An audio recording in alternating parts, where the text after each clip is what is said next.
Hello and welcome to commerce classes. तो state PGT commerce 2023 की ये हमारी सीरीज़ चल रही है, जिसमें आज हम डिस्कस करने वाले हैं पार्ट 15 को। पार्ट 15 में हम डिस्कस करेंगे accounting for non profit organisations. ठीक है, तो इसके बारे में हम यहाँ पे डिस्कस करने वाले हैं। तो चलिए शुरू करते हैं हमारे आज के इस वीडियो को। देखिए, सबसे पहले हमारे पास आता है नॉट प्रॉफिट ऑर्गेनाइजेशन या फिर नॉन प्रॉफिट ऑर्गेनाइजेशन। इसका मीनिंग क्या होता है? तो नॉन प्रॉफिट ऑर्गेनाइजेशन ऐसे ऑर्गेनाइजेशन होते हैं जिनका जो प्रॉफिट कमाना मोटिव नहीं होता है। ठीक है, अभी तक हमने बात की थी, जैसे हमने बात की कंपनी की, हमने बात की फर्म की। ठीक है, जो किसके इनका जो पर्पज होता था वो क्या होता था? प्रॉफिट अर्न करना इनका पर्पस होता था।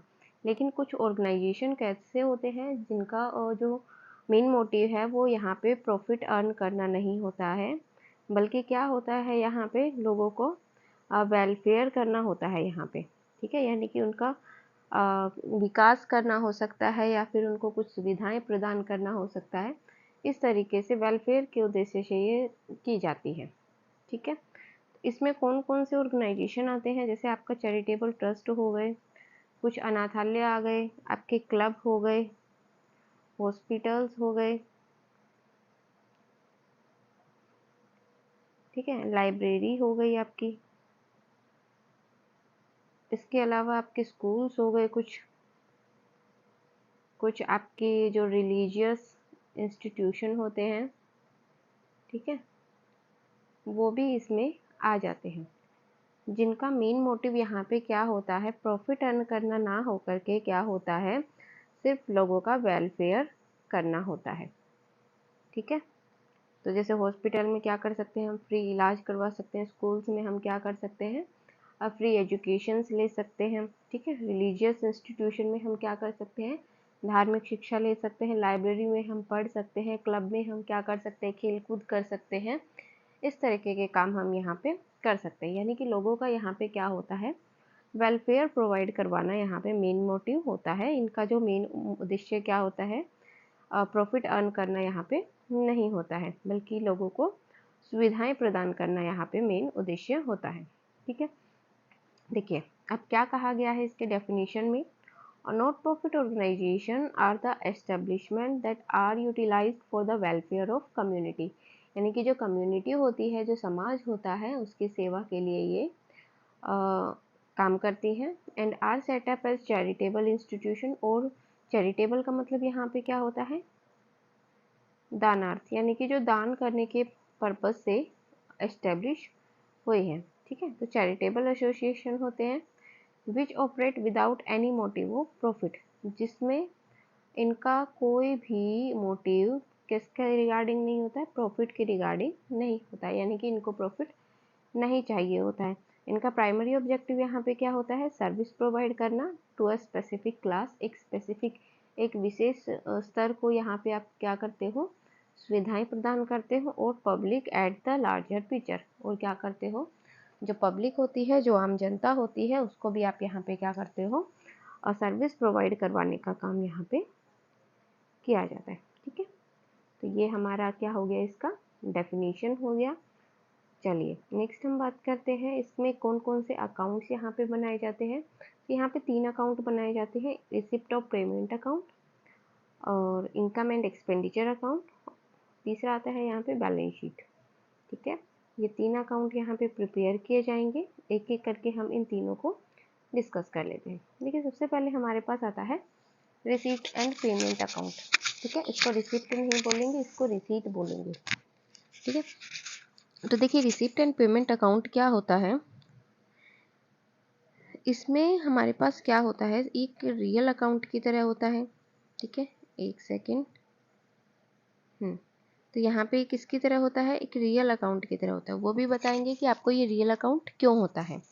ठीक है, अब देखिए अगर हम बात करें रियल अकाउंट की, तो रियल अकाउंट का जो रूल है वो हमें क्या कहता है यहाँ पे,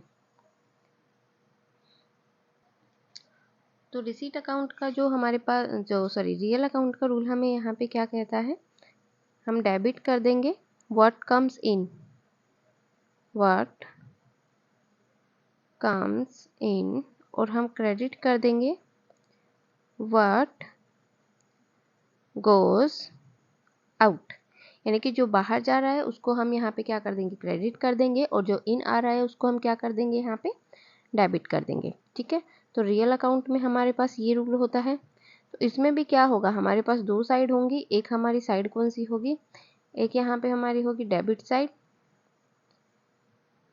ठीक है, और दूसरा हमारा हो गया यहाँ पे क्रेडिट साइड। तो डेबिट में हम क्या कर देंगे, डेबिट व्हाट कम्स इन, जो भी हमारे पास आ रहा है उसको हम यहाँ पे नोट करते जाएंगे, और क्रेडिट व्हाट गोज आउट, जो जा रहा है उसको यहाँ पे नोट करते जाएंगे। इस तरीके का रूल हमारे पास यहाँ पे होता है रियल अकाउंट में, वो हमें यहाँ पे फॉलो करना है। सेकेंडली क्या कहा गया है, सेकेंडली हमें यहाँ पे कहा गया है which record cash transactions and event. तो इसमें जो भी ट्रांजेक्शन हमारे ऐड होने वाले हैं वो सारे के सारे कैसे होंगे, कैश में ही हमारे ट्रांजेक्शन होंगे। नॉन कैश आइटम को हम यहाँ पे क्या कर देंगे, अवॉइड कर देंगे। ठीक है, जो भी हमारे ट्रांजेक्शन है अगर वो कैश में है तो हम उनको यहाँ पे लिखेंगे क्यों, और अगर हमारे नॉन कैश के हैं तो उनको हम यहाँ पे अवॉइड कर देंगे। ठीक है, अब कैश से आपको एक कैश बुक आपको याद आ रही होगी जिसमें हम रियल अकाउंट को फॉलो करते हैं, तो आप ये समझ सकते हैं कि ये कैश बुक की तरह ही होता है, सिर्फ कैश के वाले हम ट्रांजेक्शन यहाँ पे लेकर के चलते हैं। ठीक है, आगे क्या कहा गया है, it is a classified summary of cash book maintained on cash basis of accounting, categorize receipt and payment under appropriation head of account. ठीक है, तो वही बात बताई गई है कि जैसे हम कैश बुक प्रिपेयर करते थे ठीक उसी तरीके से हमें क्या प्रिपेयर करना है, यहाँ पे रिसीट और पेमेंट अकाउंट को यहाँ पे प्रिपेयर करना है। ठीक है, नेक्स्ट हमारे पास यहाँ पे एक परफॉर्मा दिया हुआ है रिसीट एंड पेमेंट अकाउंट का, उसको हम यहाँ पे डिस्कस कर लेते हैं। देखिए हमने क्या कहा था, डेबिट व्हाट कम्स इन, जो हमारे पास आ रहा है उसको हम यहाँ पे क्या कर देंगे, डेबिट कर देंगे। ठीक है, एक एक टर्म आपको यहाँ पे याद रखना है, क्या क्या चीज़ें इसमें इंक्लूडेड हो रही हैं वो सब हम यहाँ पे एक एक करके डिस्कस करेंगे। तो देखिए सबसे पहले हमारे पास आता है टू बैलेंस बीडी। इस बैलेंस बीडी में हमारे पास क्या आएगा, जो भी आपका लास्ट ईयर का कैश और बैंक का बैलेंस रहेगा वो यहाँ पे ओपनिंग बैलेंस बन जाएगा। अगर आपने कुछ एक्स्ट्रा अमाउंट लिया है, एक्सेस लिया है बैंक से, तो वो आपका ओवरड्राफ्ट हो जाएगा, वो फिर उस कंडीशन में क्रेडिट में आ जाएगा। इनकेस अगर आपके पास पैसा बचा हुआ है तो वो आपका यहाँ पे डेबिट में टू करके आ जाएगा। नेक्स्ट हमारे पास आता है सब्सक्रिप्शन। ये क्या होता है, जो भी हमें दान मिला है, अब देखिए आपका एक चैरिटेबल ट्रस्ट है तो उसमें आपका मेन इनकम का सोर्स जो है वो क्या होगा, वो आपका जो डोनेशन है वही होगा, डोनेशन ही होगा। अगर ये डोनेशन छोटे छोटे हिस्सों में बहुत मतलब जर्नल पर्पस के लिए हो रहा है तो हम इसको बोलेंगे यहाँ पे सब्सक्रिप्शन यानी कि अनुदान। ठीक है, तो ये हमारी क्या होती है, यहाँ पे मेन इनकम होती है। सब्सक्रिप्शन हमें हर साल रिसीव होता रहता है, तो इसको हम रेवेन्यू नेचर का भी मान के चल सकते हैं। क्लियर, चलिए देखिए सब्सक्रिप्शन यहाँ पे जो भी आपका प्रीवियस ईयर का है, करंट ईयर का है, नेक्स्ट ईयर का है, कोई मैटर नहीं है। रिसीट एंड पेमेंट अकाउंट बना रहे हो, अगर आपको कैश में रिसीव हुआ है तो आप इसको सारा का सारा यहाँ पे नोट डाउन कर दोगे। नेक्स्ट आपके पास आता है एंट्रेंस फीस। अब ये क्या होती है, देखिए जब कोई भी नया मेंबर किसी चैरिटेबल ट्रस्ट में इंक्लूड होता है तो उसको एक एंट्रेंस फीस यहाँ पे सबमिट करवानी होती है, तो वही यहाँ पे होती है। डोनेशन फॉर बिल्डिंग, अगर हमें कोई भी डोनेशन मिला है बिल्डिंग के लिए, जनरल डोनेशन मिला है वो हम यहाँ पे लिख देंगे। लाइफ मेंबरशिप, कि एक तो आप क्या कर सकते हो पर ईयर का ले सकते हो, यानी कि हर साल आप क्या कर सकते हो उसको रीन्यू करवा सकते हो। जैसे आपकी पॉलिसी होती है इंश्योरेंस पॉलिसी, वो आपकी रिन्यू होती है, वैसे आप इसको रिन्यू करवा सकते हो। अदरवाइज लाइफ मेंबरशिप पूरी लाइफ के लिए आप एक साथ इसकी मेंबरशिप ले सकते हो। लेगेसी में होता है कुछ भी आपने वसीयत वगैरह कुछ दान कर दी है वो हमारा यहाँ पे आ जाएगा। ग्रांट हो जाएगी गवर्नमेंट से, कुछ भी अनुदान हमें गवर्नमेंट से मिल रहा है।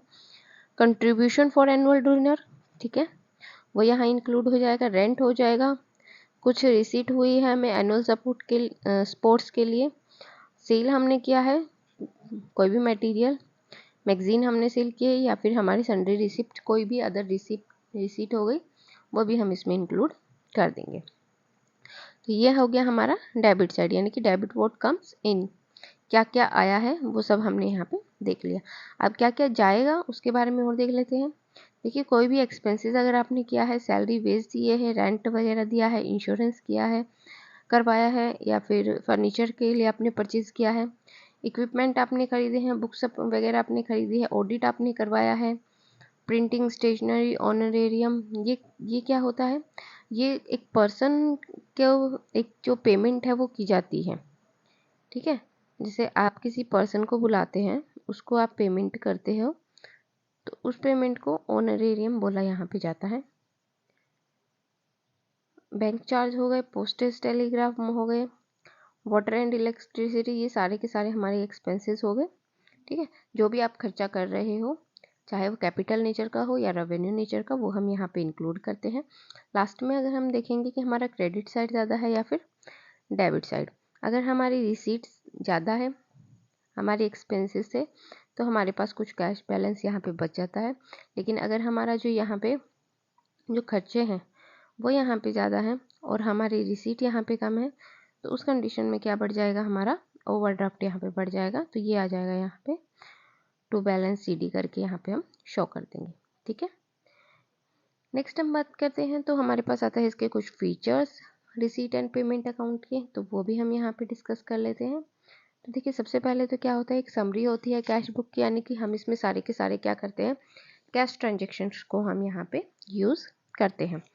ठीक है, दूसरी बात भी यही बताई गई है कि जो भी हमारी कैश रिसीट हुई है उसको हम यहाँ पे लिखते हैं डेबिट साइड में, और जितनी भी कैश की पेमेंट हुई है उसको हम लिखते हैं क्रेडिट साइड में। इंक्लूड करते हैं both receipt and payment whether they are capital और रेवेन्यू नेचर, पहले ही बता चुके हैं कि चाहे आपके ट्रांजेक्शन कैपिटल नेचर को, चाहे आपने एसेट्स खरीदा हो या फिर आपने पेंसिल के लिए पेमेंट किया हो, दोनों ही ट्रांजेक्शन आप इसमें इंक्लूड करते हो। ओनली कैश ट्रांजेक्शन्स को रिकॉर्ड किया जाएगा। जनरली इसका बैलेंस कैसा होता है, डेबिट बैलेंस होता है। ये इस तरीके से इसका बैलेंस कैसा होता है, डेबिट होता है। ठीक है, लेकिन अगर क्रेडिट बैलेंस है तो क्या होगा, वो ओवरड्राफ्ट हो जाएगा। क्लोजिंग बैलेंस अगर है तो वो कैश इन हैंड को शो करेगा। नॉन कैश आइटम इसमें शो नहीं किए जा सकते हैं, जैसे कि हमारे डेप्रिसिएशन हो गया, आउटस्टैंडिंग एक्सपेंसेस हो गया, जो कि हमारे नॉन कैश है, यानी कि उसके लिए हमें कैश पे नहीं करना पड़ रहा, उनको हम यहाँ पे शो नहीं करते हैं। नेक्स्ट अगर हम बात करें तो हमारे पास आता है यहाँ पे इनकम एंड एक्सपेंडिचर अकाउंट। अब देखिए नाम से ही डिनोट हो रहा है इनकम एंड एक्सपेंडिचर, यानी कि इसमें दो ही चीज़ें आएंगी। एक तो आपका क्या आएगा, जिन जिन सोर्सेज से आपको इनकम हो रही है वो। सेकेंडली आपका यहाँ पे क्या आ जाएगा, ऐसे सोर्सेज जिनसे आपको क्या हो रहे हैं यहाँ पे एक्सपेंडिचर हो रहे हैं। यानी कि एक तो आपके पास क्या होनी चाहिए यहाँ पे इनकम, और दूसरा आपके पास क्या होना चाहिए, एक्सपेंडिचर। तो इनकम और एक्सपेंडिचर से आपको एक चीज़ याद आ रही होगी, प्रॉफिट एंड लॉस अकाउंट, क्योंकि इसमें भी हम क्या करते हैं, हमारे जो भी खर्चे हुए हैं वो लिखते हैं, और जो भी हमें रिसीव हो रहा है, जो भी हमारी इनकम हो रही है वो हम यहाँ पे लिखने का काम करते हैं। तो देखिए इनकम जो प्रॉफिट एंड लॉस है उसके साथ साथ हम एक अकाउंट और बनाते थे जो हमारा होता था ट्रेडिंग अकाउंट। ट्रेडिंग अकाउंट में आप क्या लिखते थे, जो भी आपने सेल किया है, सेल और रेवेन्यू दोनों ही चीज़ें आपकी क्या हो जाती है, सेम हो जाती है। भाई सेल किया है तो भी आपके पास क्या आएगा, पैसा आएगा। ठीक है, और अगर किसी भी तरीके की अदर रिसीट हो रही है तो भी आपके पास क्या आ रहा है, आपके पास मनी आ रही है। लेकिन वो मनी कैसी होनी चाहिए, किस नेचर की होनी चाहिए, रेवेन्यू नेचर की होनी चाहिए। ये हमारा किसका रूल था, trading profit and loss account का। ठीक है, तो ये उसी की तरह ही होता है। आप देख लेते हैं क्या क्या सिमिलैरिटीज होती हैं। देखिए सबसे पहले क्या कहा गया है यहाँ पे, सबसे पहले हमारे पास बताया गया है income and expenditure account is a nominal account. ठीक है, नाम मात्र खाता होता है। रूल कौन सा फॉलो होगा, debit all the expenses, credit expenses and losses. Loss भी यहाँ पे इंक्लूड करेंगे और क्रेडिट कर देंगे ऑल इनकम एंड गेन। ये हमारा रूल था नॉमिनल अकाउंट के लिए। ये रूल हमें यहाँ पे क्या करना है, फॉलो करना है। नेक्स्टली हमें क्या बताया गया है, नॉन प्रॉफिट और ऑर्गेनाइजेशन के लिए बनाया जाता है, क्या फाइंड आउट करने के लिए, यहाँ पे रिसीट और पेमेंट। ठीक है, जो भी आपका सरप्लस और डेफिसिट कि आपने कितना एक्सेस यहाँ पे कमाया है या फिर कितना आपको नुकसान हुआ है, उस चीज़ को फाइंड आउट करने के लिए आप क्या बनाते हो, इनकम और एक्सपेंडिचर अकाउंट को यहाँ पे प्रिपेयर करते हो। At the end of accounting year ये प्रिपेयर किया जाता है, debiting all the expenses and losses और crediting all the income and gain. ठीक है, जो भी इनकम होती है उसको आप यहाँ पे क्या कर देते हो, क्रेडिट कर देते हो। आगे क्या बताया गया है यहाँ पे, the income and expenditure account is prepare on accrual basis. देखिए, रिसीट और पेमेंट अकाउंट हमने बनाया था किस बेस पे, कैश के बेस पे। ठीक है, और जो इनकम और एक्सपेंडिचर होंगे वो कैसे होंगे, यहाँ पे अक्रूअल बेसिस पे होंगे, यानी कि इसमें हम क्या इंक्लूड कर सकते हैं, नॉन कैश आइटम जो है हमारे, जैसे हमारे डेप्रिसिएशन हो गया, आउटस्टैंडिंग एक्सपेंसेस हो गया, इनको हम यहाँ पे इंक्लूड कर सकते हैं। तो यही बातें हमें बताई गई है और रेवेन्यू नेचर के हम यहाँ पे एक्सपेंसेस को यहाँ पे लेकर के चलते हैं। तो ये हमारा हो गया इनकम एंड एक्सपेंडिचर अकाउंट। पहला क्या हो गया पॉइंट इसमें कि एक तो ये कैसा होता है, नॉमिनल अकाउंट होता है, रेवेन्यू नेचर के एक्सपेंसेस को लेता है, और नॉमिनल अकाउंट का रूल यहाँ पे फॉलो होगा, debit all the expenses and losses and credit all the income and gain. तो ये 3-4 बातें हमें यहाँ पे याद रखनी है। आगे क्या कहा गया है, सरप्लस और डेफिसिट यहाँ पे निकल के आता है। अगर आपका इनकम ज़्यादा है तो सरप्लस आएगा, और अगर आपके एक्सपेंडिचर ज़्यादा है तो यहाँ पे क्या आएगा, डेफिसिट यहाँ पे निकल करके। डेफिसिट को बोला जाता है यहाँ पे कमी, और सरप्लस को बोला जाता है यहाँ पे आधिक्य, यानी कि कुछ अधिकता हमें मिल रही है। ठीक है, इस तरीके से हम इनको डिनोट करते हैं। आगे हमें यहाँ पे क्या बताया गया है, यहाँ पे कहा गया है the surplus and deficit ascertain from, एक सेकेंड,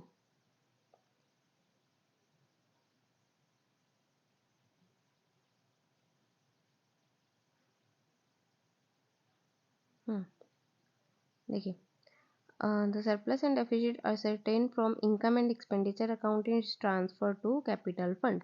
जो भी हमारा सरप्लस होगा या डेफिसिट होगा तो उसको हम कहाँ ट्रांसफ़र कर देंगे, कैपिटल फंड में हम ट्रांसफ़र कर देंगे, जो कि किस में होता है, बैलेंस शीट में। अगर आपके पास क्या हो रहा है, यहाँ पे सरप्लस हो रहा है, तो आप क्या करोगे, उसको ऐड कर दोगे बैलेंस शीट में इस तरीके से। और अगर डेफिसिट हो रहा है तो उसको हम यहाँ पे क्या कर देंगे, माइनस कर देते हैं।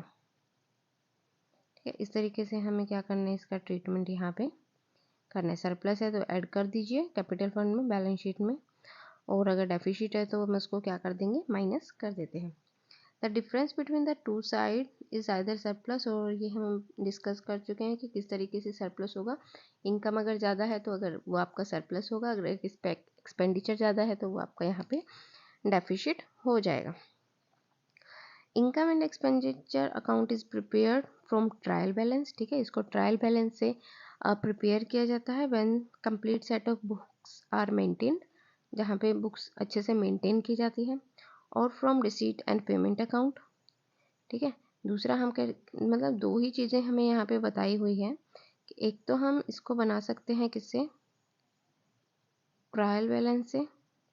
यहाँ पे आपको क्या मिलेगा, सेट ऑफ बुक्स यहाँ पे मिलेगा, कैसा, complete.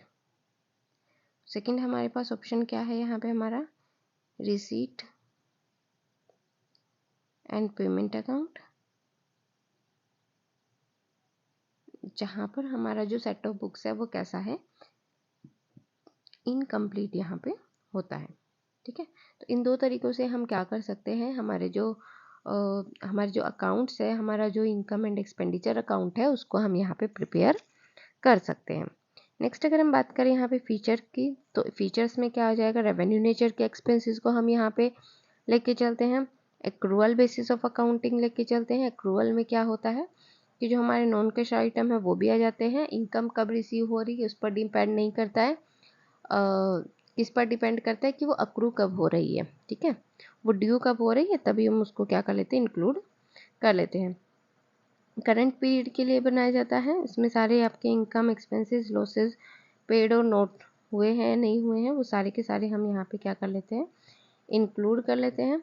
Revenue item relating to proceeding succeeding period सब इसमें हम यहाँ पे क्या कर देते हैं, इंक्लूड कर देते हैं। ओपनिंग और क्लोजिंग बैलेंस हम यहाँ पे लेके चलते हैं। इनकम और एक्सपेंडिचर में कोई भी यहाँ पे ओपनिंग बैलेंस नहीं होता है। जैसे हमारा रिसीट एंड पेमेंट में क्या होता था, कैश का बैलेंस होता था, इसमें कोई बैलेंस नहीं होता। इसमें सीधा आप क्या करते हो, आपकी कितनी इनकम हो रही है, कहाँ कहाँ से हो रही है, वो यहाँ पे लेकर के चलते हो। ठीक है, नेक्स्ट क्या बताया हुआ है, the balance eight the end of account represent the surplus and deficit of accounting year.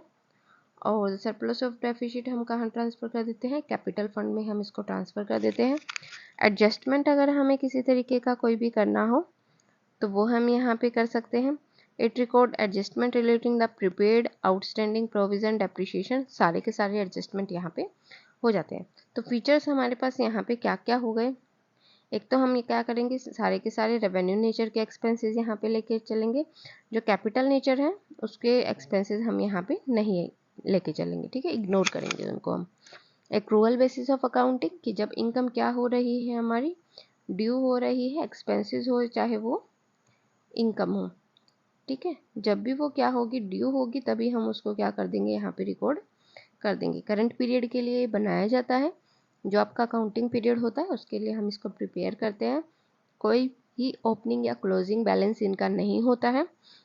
Adjustment अगर हमें करना है किसी का भी, जैसे हमें आउटस्टैंडिंग का करना है, प्रीपेड का करना है, या कोई भी प्रोविज़न हमें बनाना है तो वो हम इसमें इजीली बना सकते हैं।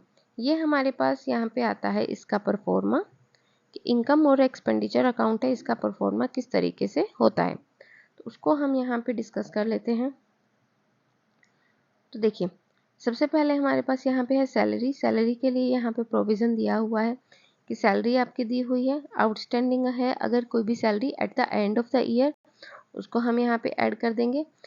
साथ ही साथ अगर बिगनिंग में क्या है, आउटस्टैंडिंग है, तो उसको हम यहाँ पे लेस कर देंगे। फिर हमारे पास ये जो एडजस्टमेंट है, इसको करने के बाद जो भी हमारा अमाउंट आता है उसको हम यहाँ पे क्या करेंगे, शो कर देंगे। ठीक है, फाइनल अमाउंट हम यहाँ पे शो कर देंगे। रेंट अगर हमने पे किया है वो हम यहाँ पे दिखा देंगे। इंश्योरेंस प्रीमियम है, कुछ अगर आपने प्रीपेड पहले से ही क्या कर दिया है, पे कर दिया है, तो उसको भी हम यहाँ पे माइनस कर देंगे। ठीक है, ऑडिट फीस है, कुछ प्रिंटिंग स्टेशनरी अगर आपने किसी को पैसे दिए हैं किसी स्पेशल काम के लिए तो वो हम यहाँ पे लिखेंगे।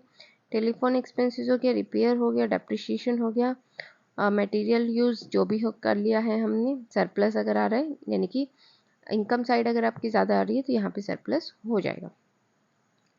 नेक्स्ट अगर हम बात करें तो ये हमारा इनकम साइड है, इसमें हमारा सब्सक्रिप्शन हो गया। सब्सक्रिप्शन के लिए ही आपको याद रखने हैं 4 एडजस्टमेंट यहाँ पे किए जाते हैं। देखिए, सबसे पहले हम ऐड करेंगे आउटस्टैंडिंग एट द एंड, यानी कि आउटस्टैंडिंग वाला तो बिल्कुल इसकी तरह ही होगा जो आपका सैलरी आउटस्टैंडिंग के लिए होता है या किसी रेंट आउटस्टैंडिंग के लिए होता है।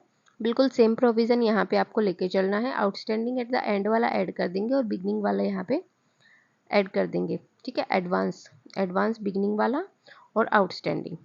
ठीक है, यानी कि देखिए, अगर एट द एंड है तो वो भी किसका है, करंट ईयर से रिलेटेड है। और अगर बिगनिंग में ही आपको एडवांस मिल गया है तो किसके लिए मिला होगा, अपनी जो प्रेजेंट ईयर चल रहा है उसके लिए। ठीक है, और लेस क्या कर देंगे, आउटस्टैंडिंग इन द बिगनिंग, यहाँ यानी कि जो भी आपको आउटस्टैंडिंग मिला है बिगनिंग में उसको हम यहाँ पे लेस कर लेंगे, क्योंकि वो आउटस्टैंडिंग किसके लिए था, पिछले ईयर के लिए।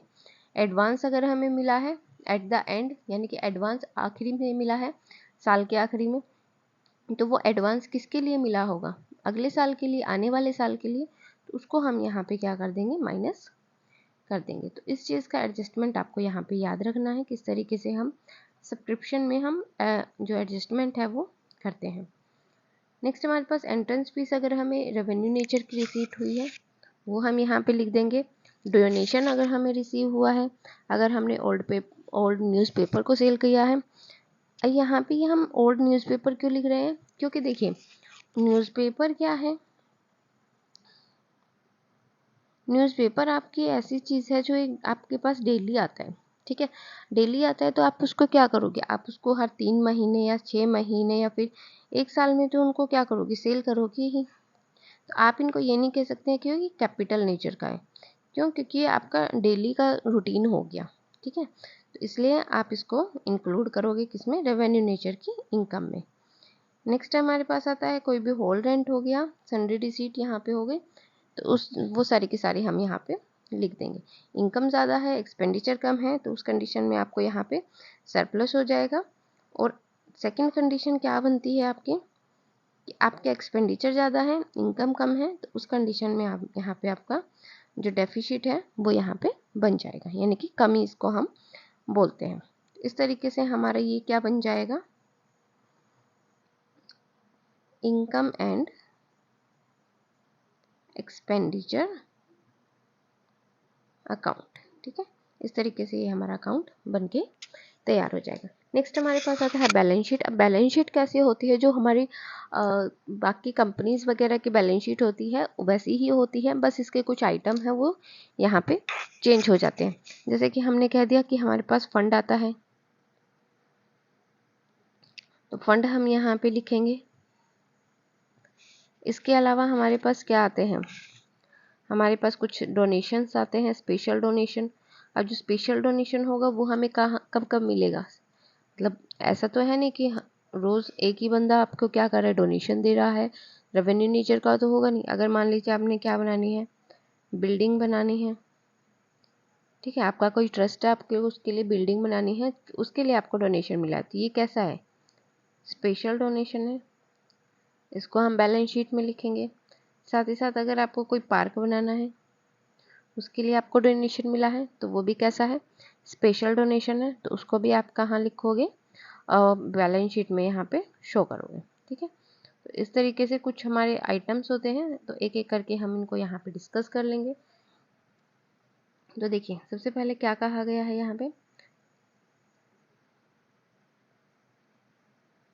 तो यहाँ पे कहा गया है the balance sheet of a non profit organization is prepared on the same manner in case of business enterprises. जैसे हम बिजनेस की बनाते हैं उसी तरीके से इसकी भी हमें क्या करनी है, बैलेंस शीट यहाँ पे तैयार करनी है। The assets of a organization are recorded on the right side, ठीक है। तो यही हम करते आए थे।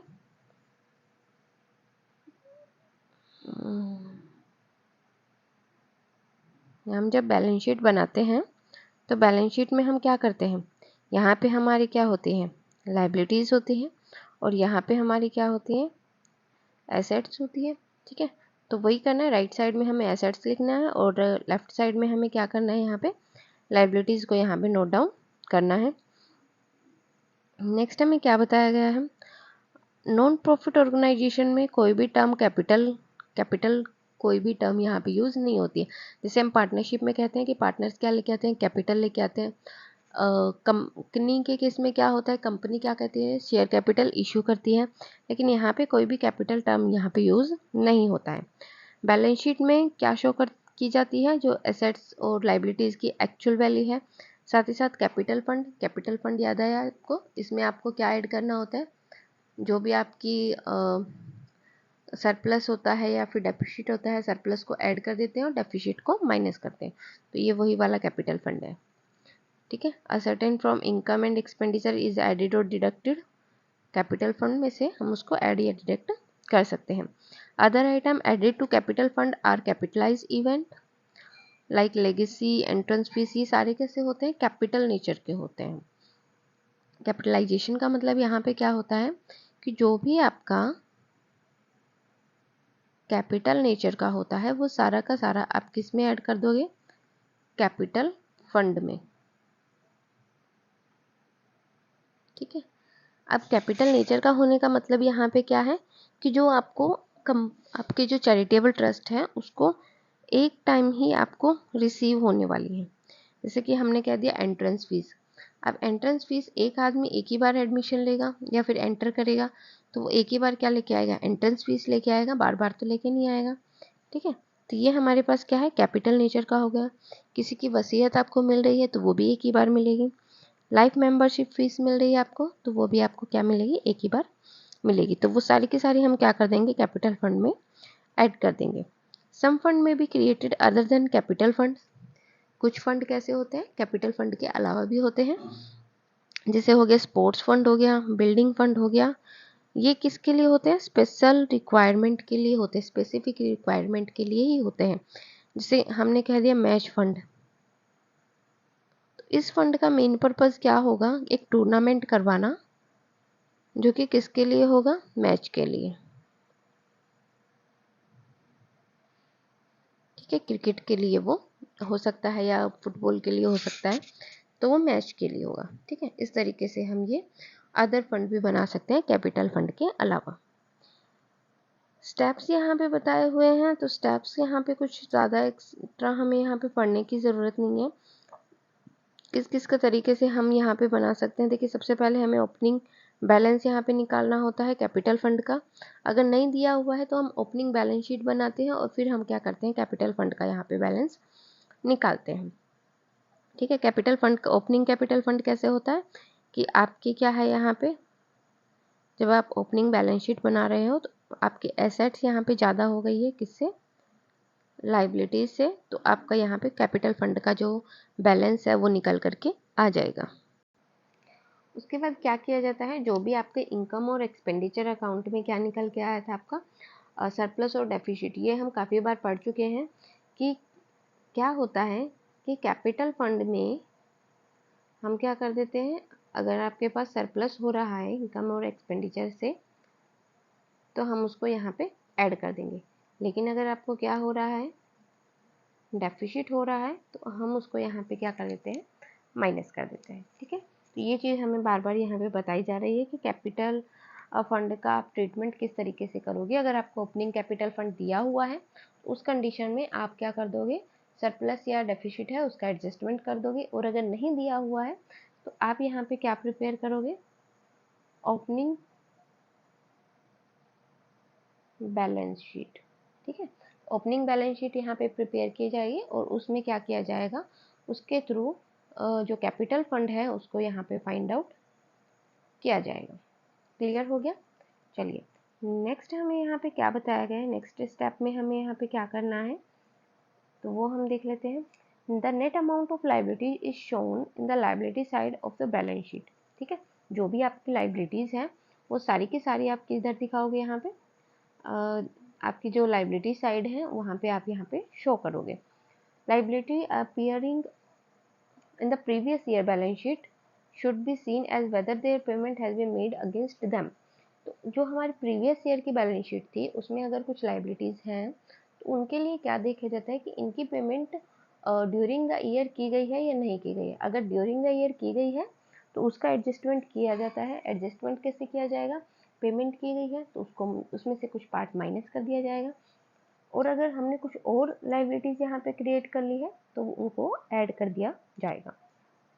क्लियर, चलिए नेक्स्ट हमें यहाँ पे क्या बताया गया है, एसेट्स का भी हम यहाँ पे क्या करेंगे, इसी तरीके से जो ट्रीटमेंट है वो यहाँ पे करने का काम करेंगे।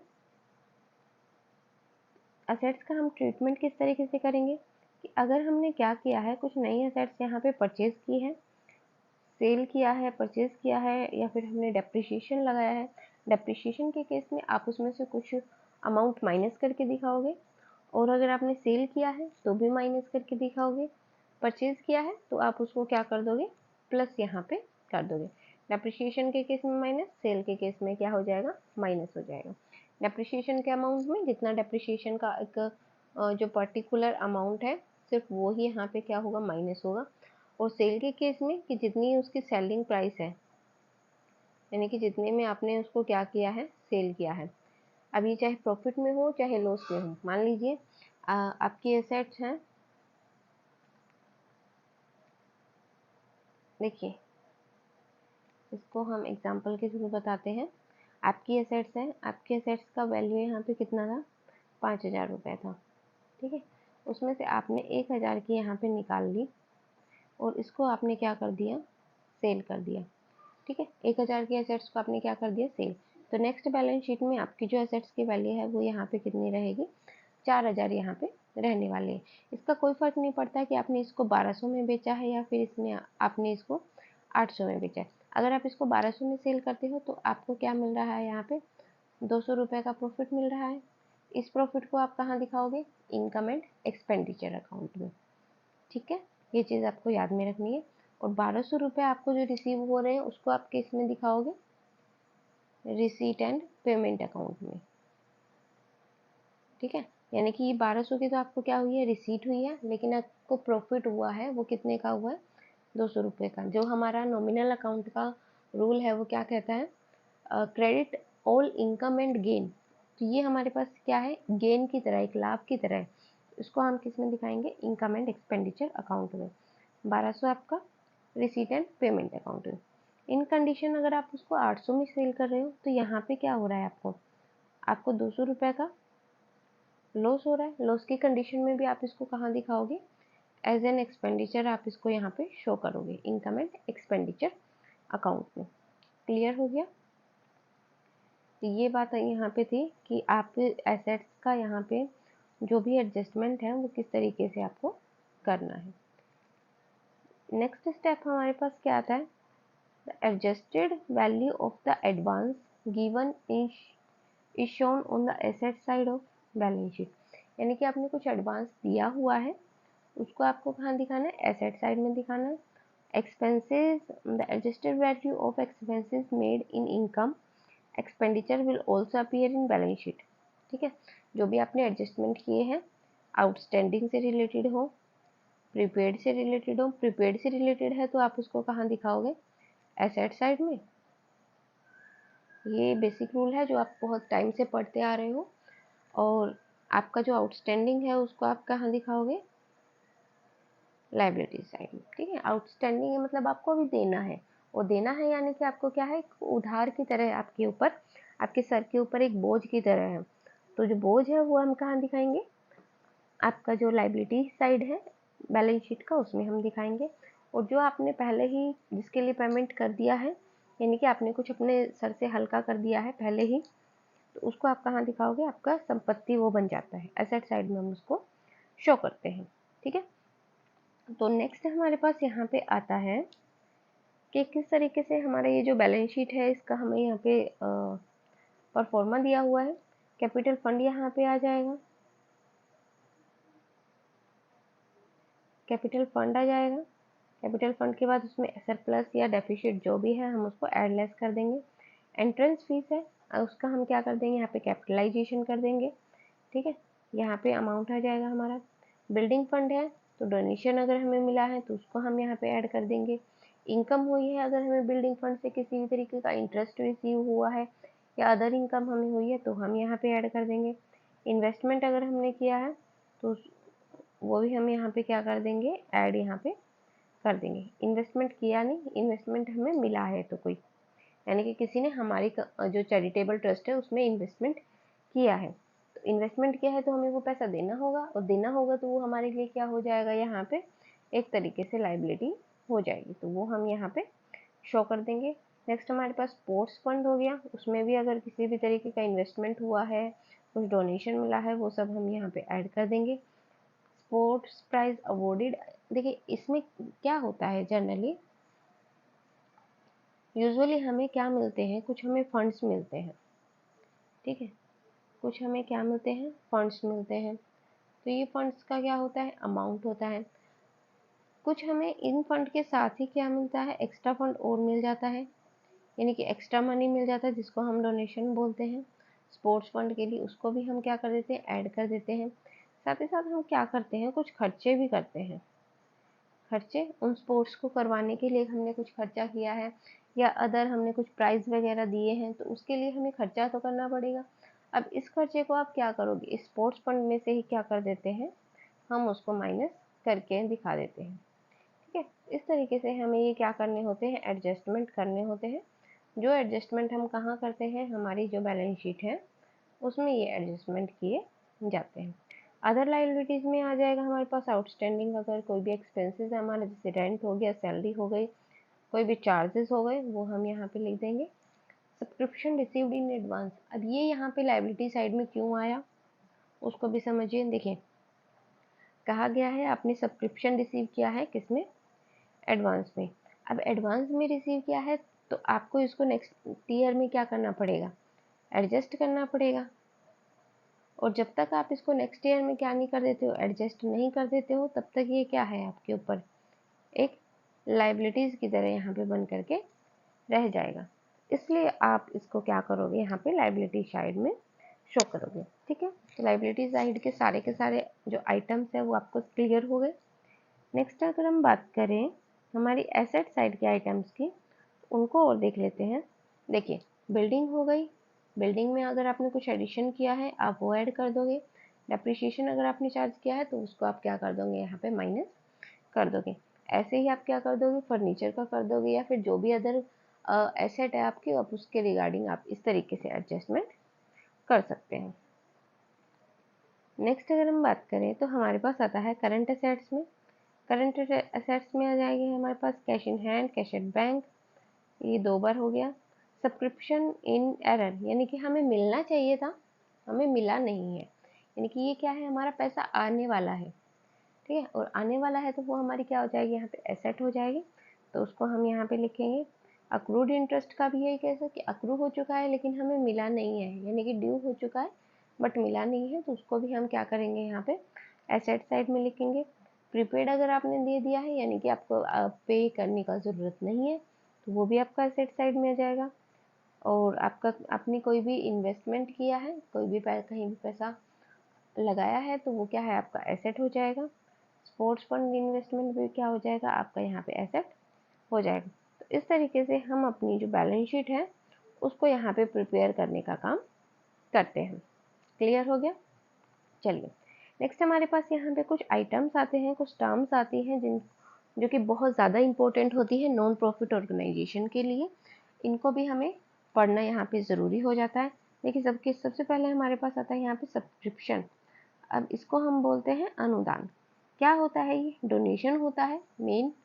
ठीक है, नॉन प्रॉफिट ऑर्गेनाइजेशन है, कोई प्रोडक्शन नहीं कर रहा है, प्रोडक्शन करता है कोई नॉन प्रॉफिट ऑर्गेनाइजेशन बिल्कुल नहीं करता, किसी भी तरीके का मैन्युफैक्चरिंग बिल्कुल नहीं करता। तो इनके पास जो मेन इनकम का सोर्स होगा वो क्या होगा, डोनेशन होगा।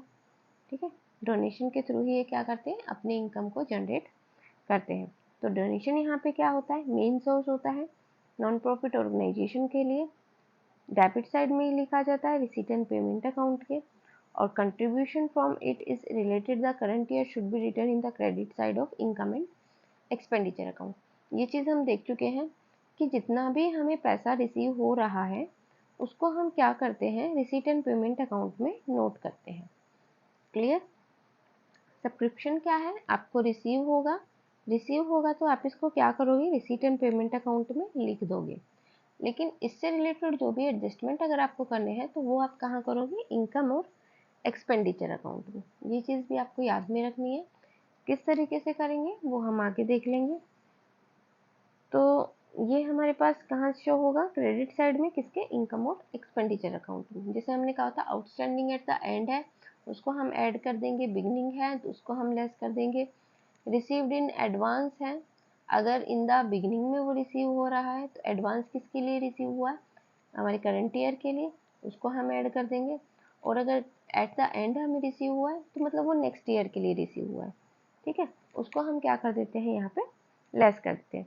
लाइफ मेंबरशिप कैसी होती है, कैपिटल नेचर की होती है। रिसीट एंड पेमेंट अकाउंट में इसको शो करते हैं, इनकम और एक्सपेंडिचर में इसको शो नहीं किया जाता है क्योंकि ये वन टाइम रिसीव होती है, यानी कि एक पर्सन से एक ही बारी ये क्या होती है, हमें रिसीव होती है। ठीक है, कैपिटल फंड में हम इसको शो कर सकते हैं, या फिर हम इसको सेपरेटली भी, हम इसको अलग से भी क्या कर सकते हैं, शो कर सकते हैं। एंडोमेंट फंड भी क्या होता है, ये भी एक गिफ्ट की तरह होता है, एक कुछ स्पेशल इनकम होती है जो कि क्या होती है, कैपिटल नेचर की होती है, बार बार होने वाली इनकम नहीं होती है। तो इसको भी हम क्या करते हैं, सेपरेट फंड बना करके लाइबिलिटी साइड में दिखा देते हैं। ऐसे ही हमारी एंट्रेंस फीस है। एंट्रेंस फीस एक व्यक्ति अगर आ रहा है तो वो एक ही बार क्या करेगा, अपना एंट्रेंस करवाएगा, बार बार वो नहीं करवाएगा। ये भी हमारी कैसी हो गई है, कैपिटल इनकम हो गई है। तो इसको भी हम क्या करते हैं, हम जो हमारी लाइबिलिटी साइड है उसमें दिखाएंगे, या तो आप क्या कैपिटल फंड में ऐड करके दिखा सकते हो या फिर वैसे भी इसको शो कर सकते हो। डोनेशन, अब डोनेशन किस तरीके का डोनेशन है वो यहाँ पे डिपेंड करता है। एक आपका हो गया स्पेशल डोनेशन। स्पेशल डोनेशन कैसा हो गया, जैसे कि हमने कहा था एक बिल्डिंग बनाने के लिए, ठीक है, पार्क बनाने के लिए,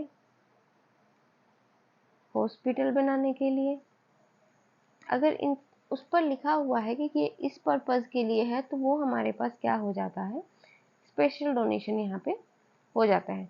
जैसे स्विमिंग पूल बनाने के लिए डोनेशन, तो वो हमारे पास किस तरीके का डोनेशन है, स्पेशल डोनेशन यहाँ पे हो जाएगा। ठीक है, कैसा हो जाएगा, कैपिटल नेचर का यहाँ पे हो जाएगा। स्पेशल डोनेशन में भी यहाँ पे दो हमारे पास आते हैं। एक हमारे पास है जनरल डोनेशन।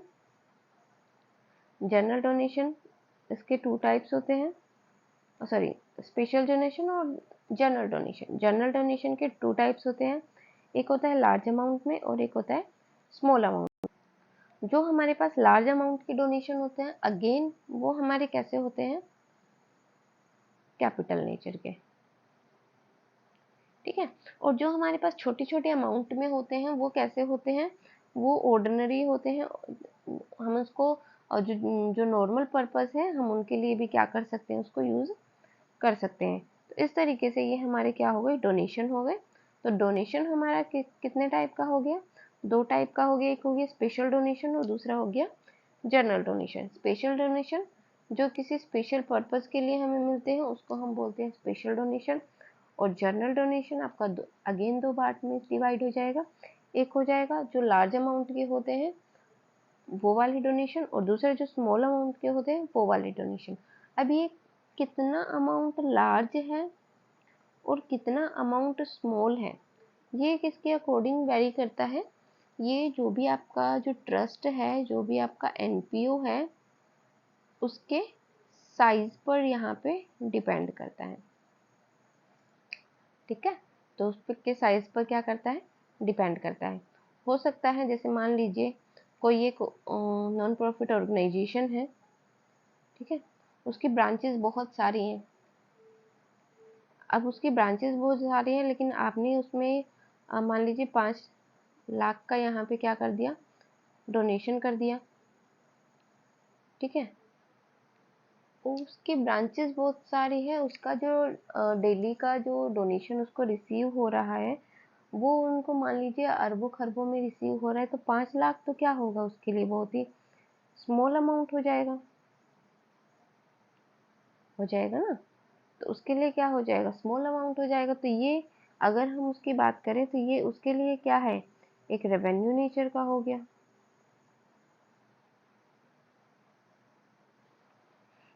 लेकिन अगर हम बात करें, मान लीजिए कोई एक छोटा ट्रस्ट है, उसकी जो इनकम है वो मतलब उसको जो डोनेशन रिसीव हो रहा है मंथली, वो उसको 5 लाख का ही डोनेशन उसको मंथली यहाँ पे रिसीव हो रहा है।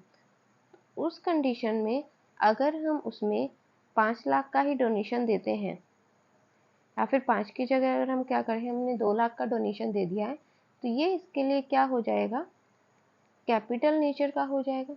लेकिन अगर हम ये कहें कि हमने उसको 50 रुपए का क्या दिया है, डोनेशन दिया है, तो ये इसके लिए क्या हो जाएगा, एक रेवेन्यू नेचर का डोनेशन हो जाएगा। क्योंकि ये बहुत बड़ी संस्था नहीं है, छोटी संस्था है, तो ये 50 रुपये इसके लिए रेवेन्यू हो गया और 2 लाख इसके लिए क्या हो गया, यहाँ पे कैपिटल नेचर का डोनेशन हो जाएगा। Amount received under the will, यानी कि कोई वसीयत के थ्रू अगर आपको मिल रही है। अब देखिए एक आदमी होता है, उसकी एक ही वसीयत होती है और वही आपको अगर मिल जाए तो वो किस तरीके का हो जाएगा, यहाँ पे कैपिटल नेचर की हो जाएगी। तो आप कहाँ शो करोगे इसको, लाइबिलिटी साइड में आप यहाँ पे शो करोगे। Sale of old assets, old assets का अगर आपने सेल कर दिया, सेल करने का मेथड मैंने आपको बताया था। इनकम देखिए क्या बताया था, एक बार इसको रिवाइज कर देते हैं।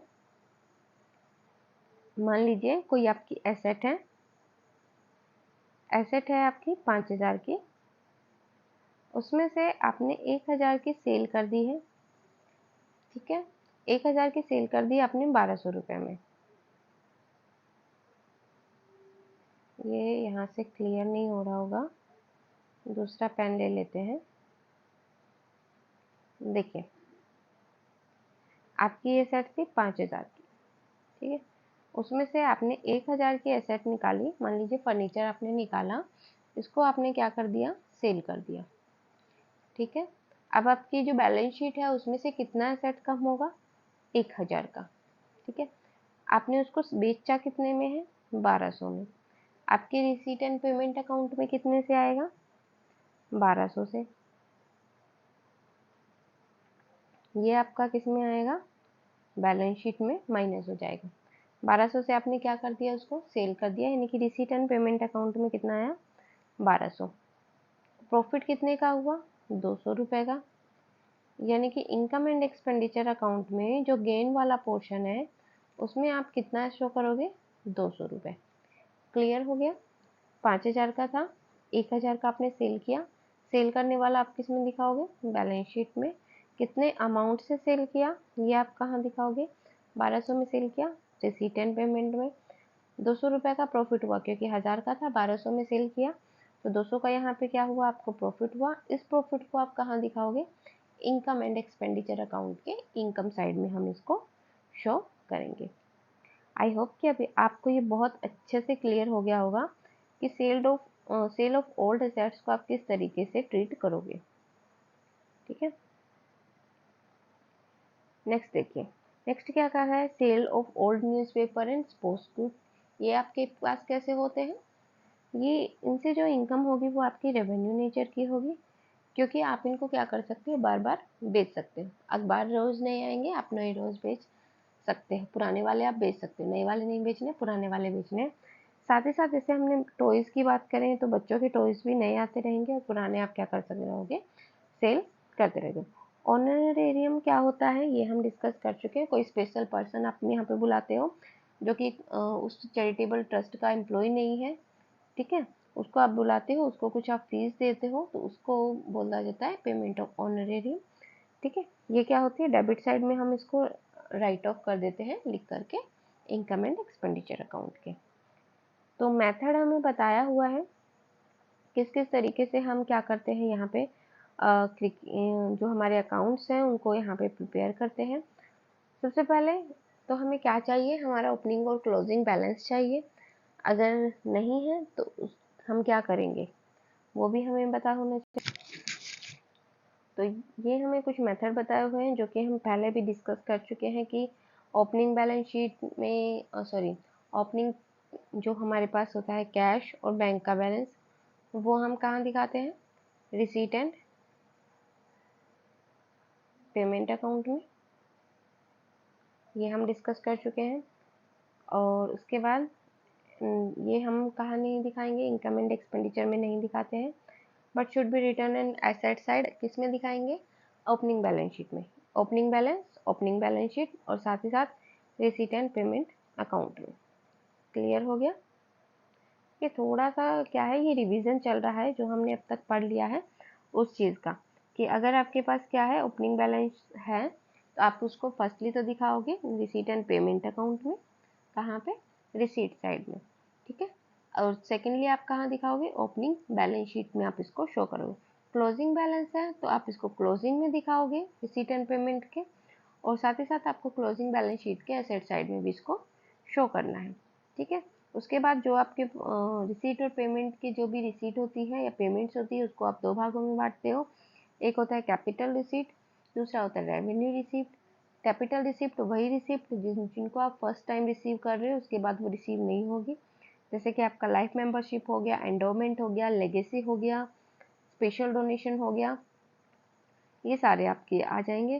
साथ ही साथ आपके रिजर्व हो गए, रिजर्व आप क्रिएट कर सकते हो, फंड आप बना सकते हो, जैसे चैरिटी फंड हो गया, मैच फंड हो गया, प्राइज फंड हो गया, स्पोर्ट्स फंड हो गया, टूर्नामेंट फंड हो गया।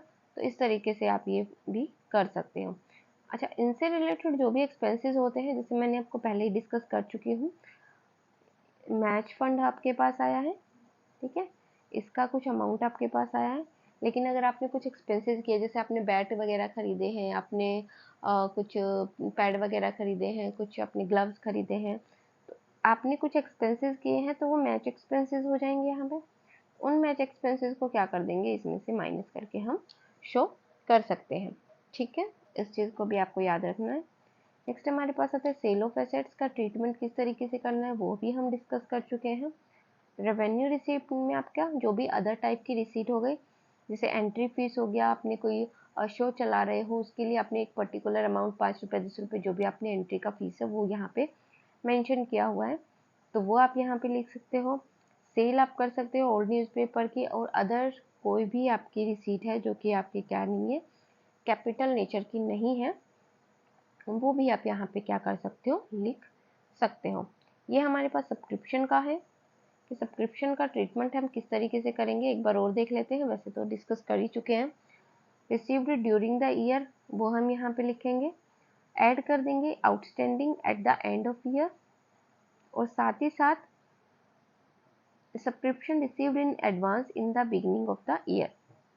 अगर देखिए, अगर हमने 1 जनवरी को कोई सब्सक्रिप्शन है वो रिसीव किया है, तो ऑब्वियस सी बात है कि वो सब्सक्रिप्शन हमने कौन से साल के लिए किया है, हमारा जो करंट ईयर है उसके लिए रिसीव किया है, तो ये हमारे दोनों क्या हो जाएंगे, यहाँ पे ऐड हो जाएंगे। इतना समझ में आ गया। अब नेक्स्ट क्या कह रहा है कि subscription outstanding at in the beginning, कि आउटस्टैंडिंग था, एदर था किसमें, बिगिनिंग में, शुरू में क्या था, वो आउटस्टैंडिंग था, उसको हम यहाँ पे लेस कर देंगे। और received in advance at the end of year, यानी कि हमने 31 दिसंबर को कोई अमाउंट यहाँ पे रिसीव की है एडवांस में। अब एडवांस हम किसके लिए करेंगे, आने वाले टाइम के लिए, और आने वाला हमारा क्या है, जो नेक्स्ट ईयर है, नेक्स्ट ईयर के लिए है, तो हम उसको क्या कर देंगे, यहाँ पे लेस कर देंगे। तो इस तरीके से हम यहाँ पे जो एडजस्टमेंट है सब्सक्रिप्शन का वो यहाँ पे कर लेंगे। आउटस्टैंडिंग का अगर हम बात करें तो उसके लिए क्या करेंगे, अगर eight the end of the year है उसको हम ऐड कर देंगे, बिगिनिंग ऑफ द ईयर है उसको हम लेस कर देंगे। प्रीपेड के केस में ये चीज़ उल्टी हो जाएगी, prepaid eight the end of the year है, यानी कि हमने साल के अंत में प्रीपेड किया है, तो वो हमने अगले साल के लिए किया है, तो उसको हम लेस कर देंगे। और बिगनिंग में अगर हम किया है तो हम उसको क्या कर देंगे, ऐड कर देंगे। तो इस तरीके से ये हमारा हो गया सब्सक्रिप्शन के लिए, साथ ही साथ हमारा आउटस्टैंडिंग के लिए, और साथ ही साथ हमारा प्रीपेड के लिए, ये हमारे कुछ एडजस्टमेंट होते हैं। ठीक है, लास्ट में वही बात बताई गई है कि अगर आपका इनकम साइड क्या है, इनकम साइड अगर आपका ज़्यादा है किससे, एक्सपेंडिचर से, डी एक्सपेंडिचर, तो यहाँ पे आपको क्या हो जाएगा, सरप्लस हो जाएगा। But in any case second case आपका क्या बनता है, एक्सपेंडिचर अगर आपका ज़्यादा है किससे, इनकम से, तो ये यहाँ पे क्या बन जाएगा, डेफिसिट बन जाएगा। और इसका ट्रीटमेंट आपको किस तरीके से करना है वो आपको बताया हुआ है कि कैपिटल फंड में आप इसको क्या कर दोगे, अगर सरप्लस है तो ऐड कर दो और डेफिसिट है तो लेस कर देंगे। ठीक है, चलिए नेक्स्ट हमारे पास आ गई है यहाँ पे MCQ सीरीज। अब हम क्या क्या करेंगे, एक एक करके MCQ यहाँ पे डिस्कस करेंगे। जो भी हमने पढ़ा है उसके बेसिस पर हम कितने MCQ यहाँ पे सॉल्व कर सकते हैं वो हम यहाँ पे चेक करेंगे। ठीक है, तो चलिए शुरू करते हैं, एक एक करके हम यहाँ पे MCQs को। सबसे पहला MCQ हमारा क्या कहता है, in the income and expenditure account all revenue receipt are entered on the, कि इनकम एंड एक्सपेंडिचर अकाउंट में रिसीट, हम जो भी रेवेन्यू रिसीट होती है उसको हम कहाँ दिखाते हैं। तो देखिए आपको याद होगा तो मैंने आपको बताया था कि इनकम और एक्सपेंडिचर अकाउंट आपका किस तरीके का अकाउंट है, नॉमिनल अकाउंट है। अगर आप बाई चांस भूल जाओ तो उस चीज़ के लिए आपको सिंपली करवा देते हैं कि नॉमिनल अकाउंट है। नॉमिनल अकाउंट का रूल क्या कहता है कि debit all the expenses and credit all, credit the income, income कर देते हैं हम यहाँ पे। अब रेवेन्यू क्या कह रहा है यहाँ पे, रिसीट, रिसीट क्या होती है, हमारी इनकम होती है। आपको ये तो पता ही होगा कि डेबिट साइड कहाँ होती है, लेफ्ट हैंड साइड होती है, और क्रेडिट साइड कहाँ होती है, राइट हैंड साइड होती है। तो रेवेन्यू रिसीट के बारे में पूछा हुआ है, क्रेडिट होंगी सारी की सारी, तो यहाँ पे किस साइड आ जाएंगे, यहाँ पे राइट हैंड साइड ये हो जाएंगे। क्लियर हो गया। चलिए नेक्स्ट क्वेश्चन क्या कहता है, in the income and expenditure account all revenue expenses. अब किसके बारे में पूछा है, एक्सपेंसेस के बारे में। एक्सपेंसेस के लिए यहाँ पे क्या हो जाएगा, लेफ्ट हैंड साइड यहाँ पे आंसर हो जाएगा। क्लियर। नेक्स्ट देखते हैं। तो नेक्स्ट हमें क्या बताया हुआ है, the task of preparing an income and expenditure account and balance sheet begin after the preparation of. ठीक है, जो इनकम और एक्सपेंडिचर अकाउंट है और बैलेंस शीट है वो किसके बाद हम तैयार करते हैं, ये चीज़ हमें यहाँ पे बतानी है। देखिए ऑप्शन में अगर हमारे पास आता रिसीट एंड पेमेंट अकाउंट,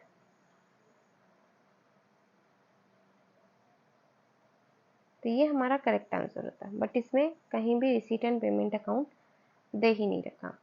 अब हमारे पास क्वेश्चन ये अराइज होता है कि अब हम इसको बनाएंगे किसके बेस पे, तो हम एक एक ऑप्शन को यहाँ पे चेक कर लेते हैं। तो देखिए सबसे पहले हमारे पास आता है प्रॉफिट एंड लॉस अकाउंट। तो हमने क्या बताया था कि प्रॉफिट एंड लॉस अकाउंट और इनकम एंड एक्सपेंडिचर अकाउंट दोनों कैसे होते हैं, ऑलमोस्ट सिमिलर ही होते हैं, क्योंकि इसमें भी हम क्या करते हैं, एक्सपेंसेस और इनकम दोनों को शामिल करते हैं, और इनकम और एक्सपेंडिचर में भी वही करते हैं। ट्रेडिंग अकाउंट भी वैसा ही होता है, क्योंकि इसमें डायरेक्ट एक्सपेंसेस यहाँ पे यूज़ करते हैं और डायरेक्ट इनकम को हम यहाँ पे यूज़ करते हैं। नेक्स्ट हमारे पास आता है ट्रायल बैलेंस। ट्रायल बैलेंस के बेस पर तो हम सारे ही अकाउंट प्रिपेयर करते हैं।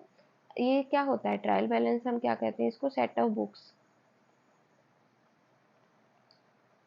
लेकिन अगर हम एनपीओ की बात करें तो इसमें हम ट्रायल बैलेंस को कहीं हमने जिक्र नहीं किया है, बस ये कहा था कि सेट ऑफ बुक्स मेंटेन करने के काम आता है। अगर हम कर रहे हैं तो हम ट्रायल बैलेंस को यूज़ कर सकते हैं। लेकिन हमसे पूछा क्या गया है कि इनकम और एक्सपेंडिचर और बैलेंस शीट से पहले हमें क्या बनाना है, तो बनाना हमें क्या था, रिसीट एंड पेमेंट अकाउंट। लेकिन रिसीट एंड पेमेंट अकाउंट नहीं है तो हम यहाँ पे क्या लेकर के चलेंगे, कैश बुक हम यहाँ पे लेकर के चलेंगे। क्यों लेकर के चलेंगे, क्योंकि रिसीट एंड पेमेंट अकाउंट भी क्या कहता है, कैश बेसिस होता है, उसमें सारे के सारे क्या करते हैं, कैश ट्रांजेक्शन्स को यूज़ करते हैं। इसी तरीके से जो हमारी कैश अकाउंट होगा उसमें भी हम क्या करेंगे, सारे के सारे कैश अकाउंट को यूज़ करेंगे, चाहे वो कैपिटल नेचर के हो चाहे वो रेवेन्यू नेचर के हो। क्लियर।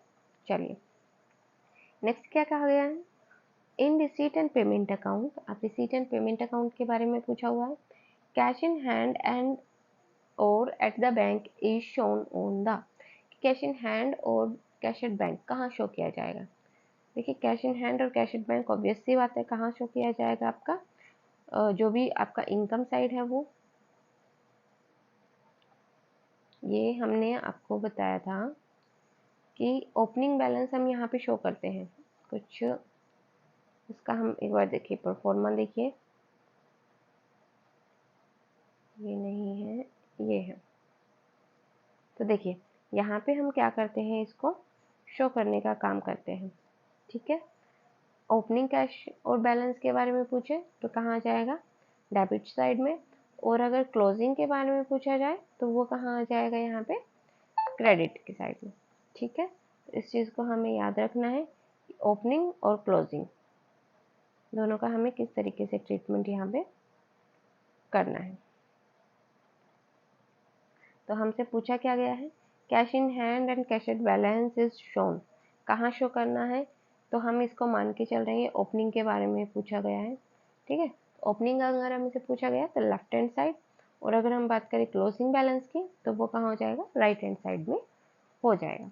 ठीक है, चलिए नेक्स्ट क्या बताया गया है, income and expenditure account generally indicate, किस चीज़ को इंडिकेट करता है, मतलब अगर हम इसको बनाएंगे तो हमें क्या मिलेगा, कैश बैलेंस मिलेगा, कैपिटल फंड मिलेगा, प्रॉफिट एंड लॉस मिलेगा, या सरप्लस और डेफिट मिलेगा। देखिए प्रॉफिट और लॉस तो मिल ही नहीं सकता क्योंकि ये हमारा क्या है, एनपीओ, तो प्रॉफिट और लॉस को तो हम यहाँ पे भूल जाते हैं। कैपिटल फंड हमारी किससे मिलेगा?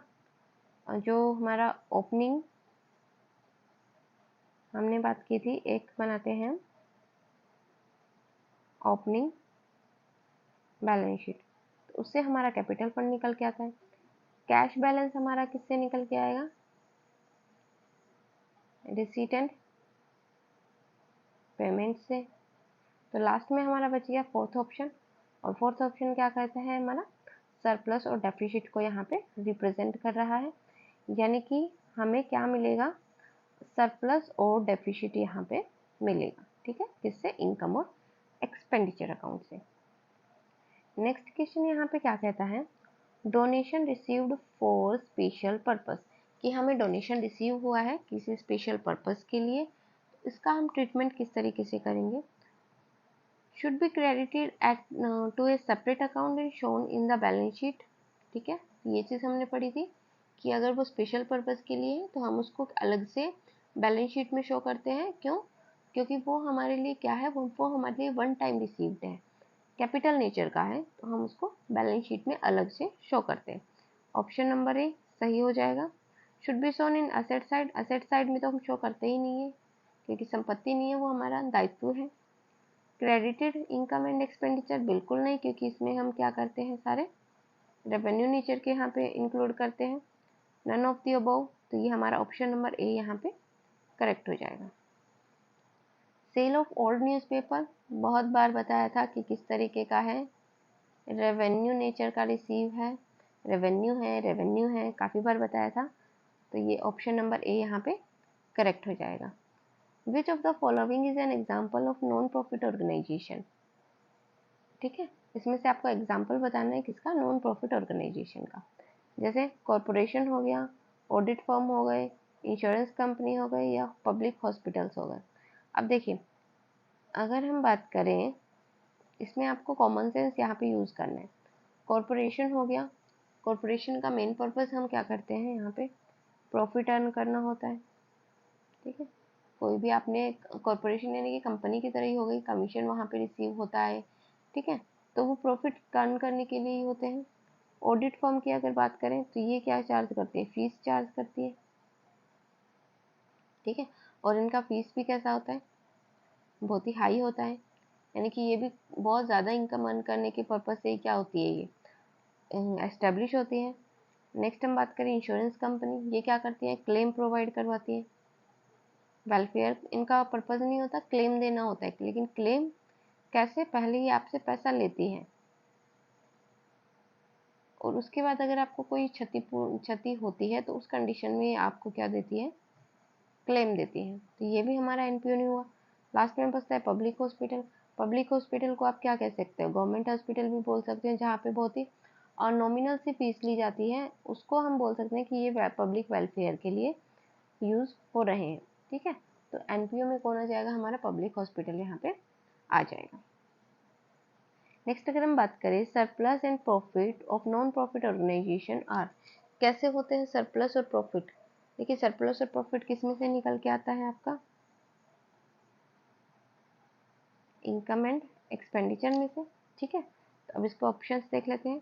It is not distributed among members, member में डिस्ट्रीब्यूट नहीं किया जाता।